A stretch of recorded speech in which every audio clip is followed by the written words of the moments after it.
Misterios en Cañas y Barrios, con José Antonio Colinet. Señores, señoras, esto es la parte lateral del Ayuntamiento de Sevilla, del excelentísimo Ayuntamiento de Sevilla. Y no estamos aquí para hablar de política, no es la clave de nuestro programa, sino de historias, de misterios, de leyendas. Partes de estos misterios que están incluidos en este libro, que es la guía de la Andalucía mágica, que siempre me lío yo con la guía misteriosa, no es la guía de la Andalucía mágica, de aquí nuestro hermano, nuestro amigo, nuestro asesor fijo y habitual, don José Manuel García Bautista. Y digo bien, ¿no? Porque aquí está toda Andalucía, toda la guía mágica de Andalucía, y uno de esos momentos claves está aquí, en este ayuntamiento, ¿no? Efectivamente, uno de los momentos que recoge el libro se dedica a todo lo que es simbología oculta, y entre la simbología oculta que nos vamos a encontrar en la ciudad, pues está tanto la catedral, que está al final de esta avenida, como el ayuntamiento, que yo te diría que es un libro en piedra. Es decir, es un libro que se puede leer siempre y cuando sepamos interpretar esas claves simbólicas que tiene todo su fachada. Y a partir de ahí, pues conocer tanto la historia legendaria de Sevilla como la historia, en este caso, más grande, la historia romana, la historia cartaginesa, la historia al fin y al cabo que nos ha dado esta grandeza y que hace de Sevilla una ciudad tan especial. Y es mágica de Andalucía porque no solo vamos a encontrar Sevilla, sino que vamos a encontrar Cádiz, Huelva, Jaén, toda Andalucía en este libro, ¿no? Sí, efectivamente. Además, un libro que no está centrado únicamente en lo que son las casas encantadas, que sabe que es un tema que últimamente en el misterio llama mucho la atención. No se trata solamente de un libro que habla de ellos, sino que nos vamos a encontrar un poco de todo. Vamos a ver personajes, en este caso curiosos, ¿verdad? Vamos a ver monstruos, animales criptozoológicos. ¿Por qué me mira cuando has dicho monstruos? Vamos a tocar todo lo que son animales criptozoológicos, esa simbología oculta de la que hablábamos antes y que también es parte del misterio. Por supuesto hay casas encantadas, hay fenómenos ufológicos, hay leyendas, es decir, trata de, en cierta forma, reunir lo que hacen de Andalucía una tierra mágica y en ese libro ir condensando para hacer una guía de viaje y conocer el lado más heterodoxo de tantas ciudades que forman nuestra comunidad autónoma. El sello Grupo de Empresa Planeta, ¿no? Exactamente, grupo... Lo puedes encontrar en cualquier lado de España, ¿no? Efectivamente, Planeta es el editorial Luciérnaga que, bueno, pues está fabricando, está cosiendo a fuego lento una colección de atractivos libros del misterio y en este caso pues abre el fuego en Andalucía, nuestra guía de la Andalucía mágica. En otros lugares pues ya pueden disfrutar de sus propias guías, como por ejemplo de Canarias con el libro de José Gregorio González, otro magnífico libro, y en Andalucía pues ha sido esta hermosa guía que de alguna forma nos va a orientar por todo lo que tiene de mágico, de misterioso. Y escrita y asesorada por nuestro asesor, que tenemos ese privilegio y ese gusto, que el señor escritor de esto es aquí nuestro asesor fijo de Cañas y Barrios. Estamos en el Ayuntamiento de Sevilla, todo suyo. Ayuntamiento de Sevilla, José Antonio, que para aquellos que no conocen la ciudad o que siendo de la ciudad desconocen la historia de la misma, que siempre hay que decirlo, muchos sevillanos conocen la historia de la ciudad, pues hay que decir que cuando vengan al ayuntamiento van a tener escrito en la piedra la historia de la ciudad, desde su fundación, porque si nos ubicamos en el arquillo del ayuntamiento, a mano izquierda, lo que nos vamos a encontrar es con una figura de un caballero que lleva una especie de garrota en la mano, que está vestido de una forma muy tosca, muy primitiva. Se trata ni más ni menos que de Hércules, el fundador, en este caso, ya no solo de Sevilla, sino de Andalucía. Y fíjate qué curioso lo que nos vamos a encontrar, porque ese mismo Hércules del que te hablaba, pues se apoya en la figura, una figura real de un marino fenicio, un comerciante fenicio que se llamaba Heracles. Ese era su nombre heleno, su nombre griego, realmente él se llamaba Melcar en fenicio, y Melcar tenía un problema, una diatriba, que en aquellos tiempos, estamos hablando de aproximadamente el año 3400, 3500 a.C., pues no se atrevían a cruzar lo que hoy es el estrecho de Gibraltar, porque creían que ahí lo que había era un terraplén y en el terraplén, bueno, pues prácticamente cuando llegaba el barco se caían y desaparecían. Luego vendrían las historias de los monstruos marinos que se comían a las embarcaciones. Directamente a la boca del monstruo. Exactamente. Entonces, nuestro amigo Melcar, ¿qué hace? Él se adentra, quería explorar aquella vasta extensión de tierra que era la península ibérica, y costeando pasa también por la trimilenaria Cádiz y ve la desembocadura de un río. ¿Y qué decide hacer? Remontarlo. Y empieza a remontar el río hasta que llega a un lugar en el que hay una zona de islas, una zona pantanosa, una zona compleja, y allí decide parar. En una de las márgenes de aquellas islas, él se detiene y opina que es un buen sitio para poner una colonia fenicia, una colonia donde se pueda hacer una industria. ¿Qué industria? La industria de cerámica. Y aquí es donde se enclava Melcar. Melcar negocia. O sea, estamos pasando de la mitología, del Hércules mitológico que todos conocemos y de los dibujitos fuertes que sujetaba el mundo y todo, no, ese era Atlas. Que bueno, que abrió el estrecho así en dos a un simple, no simple, pero por lo menos normal comerciante. Con mucho valor, pero un comerciante, simplemente, un marino, un explorador. Y nuestro amigo, pues aquí comienza a negociar con los reyes turdetanos, negocia el comercio de pieles de toro, con los reyes tartésicos negocia lo que es el comercio de metales, teniendo una, bueno, pues ya configurada una amplia red de proveedores para luego él poder vender, en este caso en Cádiz, todo lo que eran los productos que conseguía en el interior. Bien, pasa el tiempo, Melcar evidentemente abandona esta vida y esa figura se ve legendarizada. Tanto es así que se deforma, y donde antes había una negociación con un rey para conseguir pieles de toro, se convierte posteriormente en una lucha venciendo a los toros de aquel rey, o al Minotauro.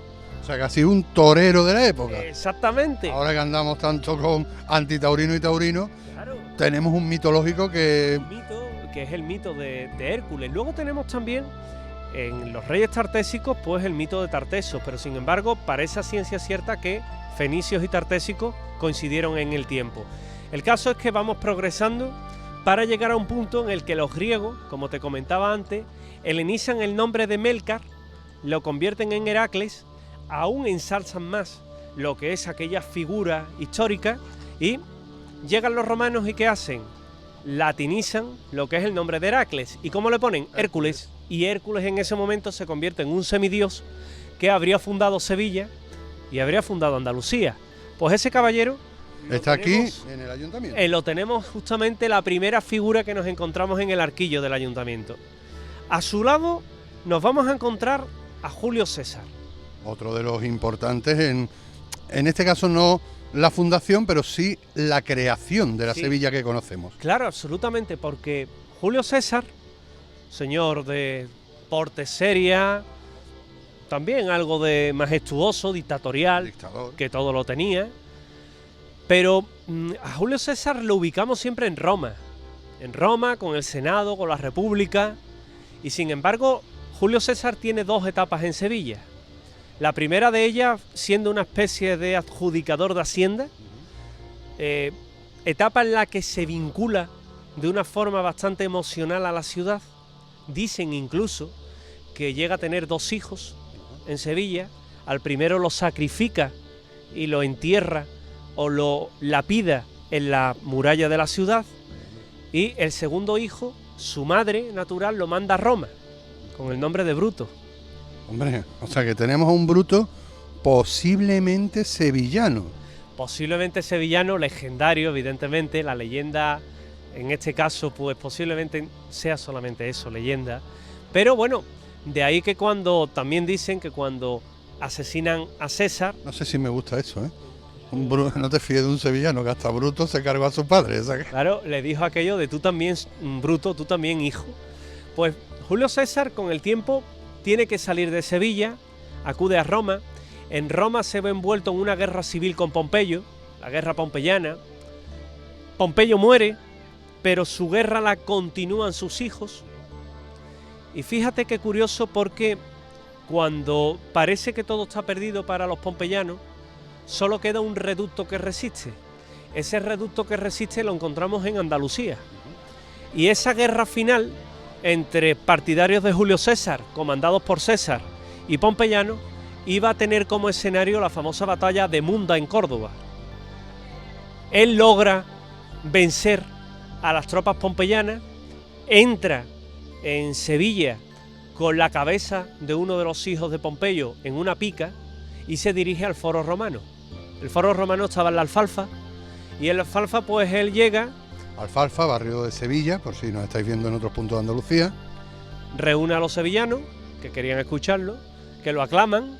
Sevilla siempre fue una ciudad un tanto veleta y un tanto dual, Sevilla-Betis, Sevilla-Triana, es decir. Y les da un discurso que tiene un alto contenido moral, porque le dijo aquello de: ni en la guerra tuvisteis valor, ni en la paz concordia. Y llega un momento en el que el sevillano comprende la metedura de pata que ha tenido con aquel Julio César, que hizo algo por Sevilla. No destruye la ciudad, cual costumbre romana, sino que, lejos de ello, lo que hace es que eleva el estatus, el rango de la ciudad de Sevilla al mismo rango que iba a tener nada más y nada menos que Roma. Por tanto, los sevillanos desde ese momento no son menos que Roma, sino que están a la misma altura. De hecho, se dieron emperadores romanos del que hablaremos en otros programas. Exactamente, en Itálica, que nace Adriano, nace Trajano, nace de un modo más indirecto, incluso no aquí, Marco Aurelio. Dicen que incluso Teodosio, el que también habría nacido en esta ciudad nuestra, pero que sin embargo hace de todo ello que Itálica, que era un recinto para el descanso de las tropas de los legionarios romanos, pues se acabe convirtiendo en una ciudad paralela que rivalizara con Sevilla, con Hispali, en aquel tiempo en el que el Imperio Romano gobernaba la península ibérica y que de hecho le decía el granero de Roma. Pues otro de los puntos que nos encontramos, uno de los símbolos, esculturas que nos encontramos en el ayuntamiento, tenemos a Hércules, tenemos a Julio César. Nacho, ¿de tiempo cómo tenemos? ¿Seguimos? ¿Seguimos? Nos quedan 2 minutitos, tenemos más tiempo, don José Manuel García Bautista. Porque en esos 2 minutos nos encontramos con esa cruz que tenemos ahí. Una cruz que muchos creen que es un símbolo que se ha colocado ahí cuando se construye el ayuntamiento, pero no. Es una cruz que se trae de una leprosería de Sevilla. Y la leprosería de Sevilla en este caso era el Hospital de San Lázaro. El Hospital de San Lázaro, que tenía una cruz, ese crucero que le llaman, y que fue colocado aquí también un poco en recuerdo tanto de esa época, en concreto esa época de Fernando III, que evidentemente la cruz data de otro tiempo, pero también es un homenaje, un recuerdo a lo que va a marcar precisamente el arquillo del ayuntamiento, que era una de las pocas ubicaciones, de los puntos naturales que tenía el antiguo convento de San Francisco, que comenzaba ahí y acababa pues al final de la Plaza Nueva, en lo que hoy es el Hotel Inglaterra. Ese era el... Está justito aquí en la Plaza Nueva, muy cerquita del propio, enfrente al propio ayuntamiento. Claro, todo eso era ese viejo convento de San Francisco, de la orden franciscana, que de alguna forma marcó toda la tendencia de todo este entorno, que fíjate, ha dejado también como bello recuerdo que la plaza en la que estamos ahora mismo sea la Plaza de San Francisco, en honor precisamente a ese convento. Y es que el callejero de Sevilla mantiene, guarda el vestigio histórico de nuestra ciudad. Nacho, ¿que no sabes por qué a los franciscos le llaman Paco? Precisamente por esa comunidad franciscana. San Francisco mandaba cartas a los hogares donde firmaba como padres comunitarios, Paco. Entonces el membrete ponía San Francisco y la gente popularmente, ya llega otra carta de Paco, padres comunitarios, Francisco, Paco. Es totalmente cierto y real, de San Francisco, de los padres y de lo que es la comunidad franciscana, los padres comunitarios, Paco, de ahí viene. Usted también lo sabía, ¿no? También, como los Pepe. Bueno, para no cargar en la segunda parte con la guía, quédense con esto. Guía de la Andalucía mágica, José Manuel García Bautista. Toda Andalucía aquí. Todos los misterios, la simbología. Todo. Criptozoología, Los casas fantasmas. encantadas, Fantasmas fantasmas. del ayuntamiento, José Antonio. Todo, ¿eh? De todo en esta. Que hay muchos guía aquí de- adentro. Sí, sí. Sí, muchos Ya fantasmas. se han ido algunos. Sí, otros han vuelto. Sí. Y otros están. O sea, el fantasma en los ayuntamientos En todos lados, van ¿no? y vienen. El mundo de los espíritus, que es así de extraño. Y bueno, señores, que dentro de un ratito volveremos con más misterio, más historia, más leyenda. En este caso estamos en el Ayuntamiento de Sevilla, en el excelentísimo Ayuntamiento de Sevilla. Mientras tanto, si me ven, estoy sudando y necesito una cañita. Seguimos paseando por Cañas y Barrios.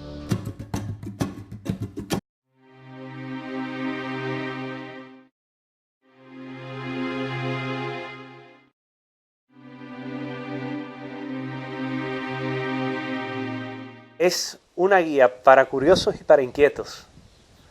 Y a partir de ahí, como yo siempre digo, dejar la puerta abierta a que ellos sigan escribiendo las siguientes páginas del libro.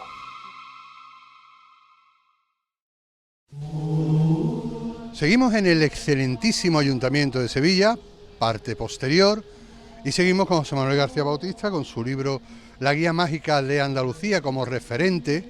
Ya saben que pueden encontrarlo y que está toda Andalucía dentro de ese maravilloso libro. Pero hoy nos estamos centrando en este lugar donde se decide el futuro de una ciudad. Pero estamos hablando de su historia, de su leyenda, de su magia. Incluso en estas cercanías tenemos documentado el primer fantasma oficial que se conoce de Sevilla, ¿no, José Manuel García Bautista? Sí, efectivamente, el primer fantasma que se conoce. Hablamos en serio, ¿eh? Fantasma espiritual, no, Sí. no político. Sí, o al menos así lo dejaron en las crónicas de la ciudad. Nos tendríamos que ir a la capilla de San Onofre, Muy cerquita de aquí. que es una capilla de oración perpetua, es decir, que siempre está abierta, 365 días, 24 horas al año, y ahí dentro había un señor que hizo las Américas, vino cargado de una fortuna importante, pero sabes, ¿no?, que cuando alguien viene de América y venía a hacer fortuna, las manos también las llevaba manchadas de sangre. ¿Por qué traía las manos manchadas de sangre? Porque había llegado un momento en el que de quitarle el oro a los indígenas, las grandes culturas que florecieron allí, pues evidentemente había habido un holocausto bastante importante, y digo bien, un holocausto. Cuando llega a Sevilla este hombre, que se llamaba Juan de Torres, caballero, él, pues de alguna forma, tenía que lavar su conciencia. ¿Cómo hacerlo? Corría el año 1600, pues qué mejor forma que rezar. Rezar es... Estamos hablando de épocas de descubrimientos y posteriores, bueno, mucha sangre, se hizo cosas bárbaras, y uno de ellos arrepentido, como los muchos arrepentidos que hubo, decide volver a Sevilla y hacer lo que estás contando. Exactamente, y él entraba en la capilla de San Onofre, y en la capilla de San Onofre, directamente este hombre, pues lo que hacía era rezar. Rezaba todas las noches, pero cuando va llegando el mes de abril, antiguamente el mes de los difuntos era el mes de abril, no era de noviembre, pues este hombre, ¿qué decide hacer? Intensificar por las noches aquellos rezos, y se mortificaba rezando. Una noche, junto al altar, lo que observa es cómo se materializa algo y cómo coge la forma de un monje.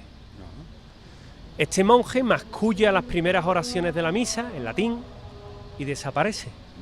Bueno, él la primera noche cree que es Sí, una alucinación. ¿cómo se dice? Un intruso. Sí, o los mismos remordimientos materializados, ¿no? Y sigue acudiendo noche tras noche a aquella capilla de San Onofre, pero noche tras noche ve lo mismo. Llega ya un día en el que no puede aguantar más y se dirige al prior del convento y le pide que le pueda resolver aquella duda de lo que él está viendo. El prior le pide una descripción, él se la da y le dice que no debe de tener miedo, que posiblemente se trate de un alma en pena que por alguna razón se ve atado a este mundo de los muertos o a este mundo de los vivos, que le ofrezca su ayuda. Y Juan de Torres, que era un caballero avezado, pues lo que hace a la noche siguiente es dirigirse a esa aparición. Una vez que se manifiesta, se ubica a la vera y le ofrece su ayuda. Y aquel Lego, Le habla directamente Sí, sí. al, algo que a lo mejor al monje la fantasma. mayoría de nuestros Saldríamos corriendo. espectadores no harían nada. No, yo tampoco, saldría corriendo. Pero bueno, este hombre aguantó allí, esperó la respuesta de aquel monje y el monje aceptó de buena gana su ayuda. Comenzaron ambos a dar la misa. Antiguamente los nobles, pues, o parte de las personas pudientes se sabían las misas en latín, y ambos comienzan a dar aquella misa y cuando van a mitad de misa interrumpe y le explica su historia. Él era un lego, un monje que había muerto y había dejado varias misas de difuntos por dar. De esa forma, pues al dios justiciero de la época no debió de sentarle muy bien y lo condenó a vagar por toda la eternidad ahí, en la capilla de San Onofre, hasta que alguien le ofreciera su ayuda. ¿Qué hace inmediatamente después? Desaparecer. La historia, que evidentemente tiene unos tintes de leyenda que son increíbles, además. Sí, bueno, el hombre que quería arrepentirse por lo que había hecho en las Indias, por lo menos ahí consiguió parte de ese perdón, imagino, al ayudar al monje fantasma, ¿no? Parte de ese arrepentimiento lo logró, yo creo que hasta el perdón. Inmediatamente aquella historia comienza a circular por Sevilla de una forma intensa y es tan importante la repercusión que en las crónicas históricas de la ciudad se refleja. Con lo cual podemos documentar, está documentado como el primer fantasma documentado, por lo menos en la historia de la ciudad de Sevilla. Pero atención a todos que nos estáis viendo desde cualquier punto de Andalucía, hasta Nacho, nuestro cámara, atento. Le vamos a hablar del Lego espadachín, y no es un clip de Famóvil. El Lego espadachín, yo estoy todavía esperando saber qué es el Lego espadachín, don José Manuel García Bautista. Es una historia fascinante, Vale. porque en tiempos de Pedro I, para unos el cruel, para otros el justiciero, por aquella guerra que traía con los Trastamaras, pues hay un momento en el que Pedro I, desde pequeño, él ejercitaba el noble arte de la esgrima. Él, todos los profesores que había tenido, los había logrado derrotar. No se sabía si se habían dejado o si por contra había ganado aquellas justas ficticias en Buenalid, quién sabe. El caso es que él se aburría soberanamente, él vivía en el Alcázar, se aburría, y en cierta ocasión escucha que al convento de San Francisco, Sevilla era capital de España, pues había llegado un monje que tenía una habilidad innata para esto de la espada. Y claro, él decía, es imposible que alguien en Sevilla tenga más fama que yo. Y todo el mundo lo decía que sí, que aquel monje realmente lo había demostrado. ¿Y él qué hace? Pues que por las noches salía del Alcázar, vestido no de rey, sino como un mortal, como un paisano, se esperaba en la puerta del Alcázar, en la puerta del convento, a ver si los veía pasar, y cuando no pasaba, pues lo buscaba. Era fácil de encontrar. Era el único monje que tenía espada. Ah, muy bien. Con lo cual Era fácil de reconocer. era sencillo, era medianamente sencillo.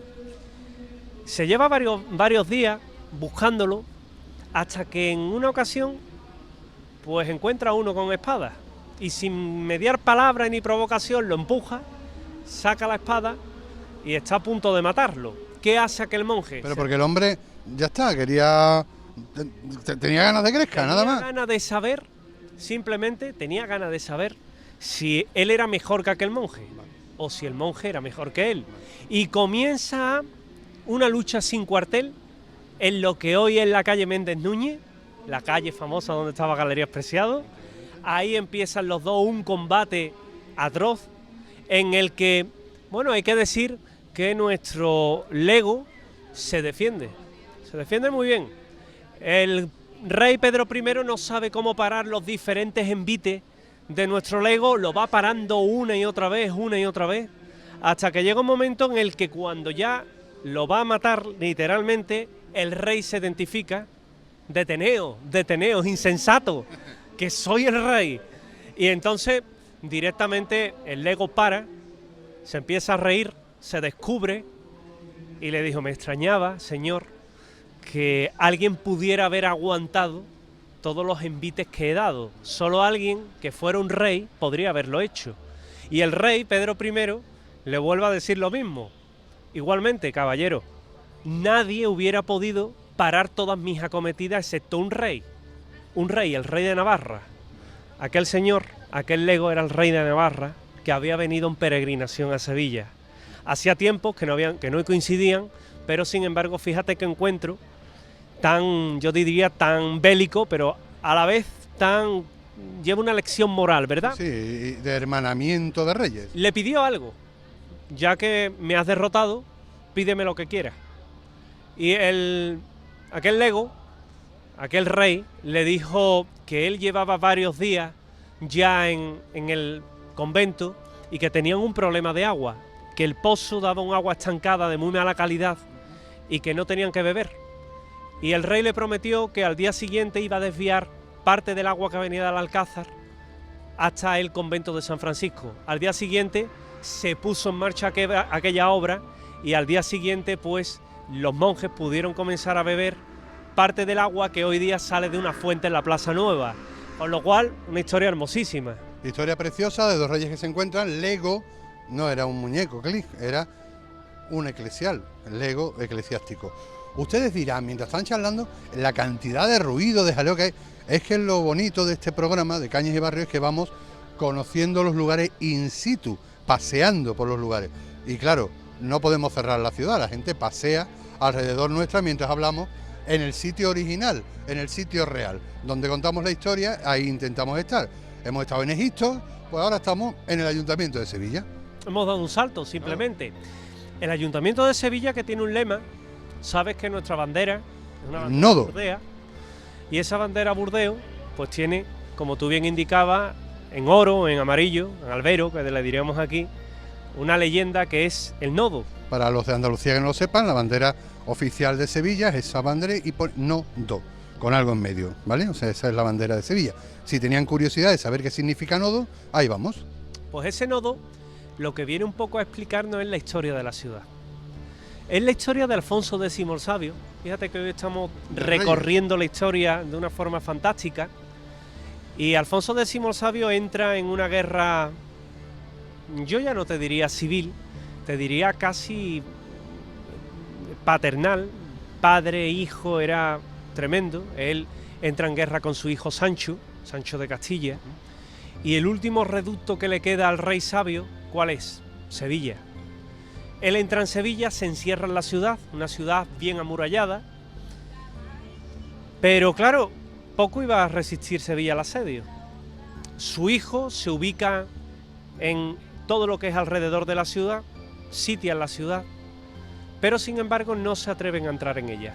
Parece que imperó ese respeto padre-hijo, rey, digamos nuevo, rey viejo, y no se atreve a entrar en la ciudad. Mientras tanto, Alfonso X seguía resistiendo en la ciudad, ya mayor, y él veía como el sevillano, pues realmente le era leal. Nada le quitaba que por la noche abrieran las puertas de la ciudad y pudieran entrar las tropas del rey Sancho.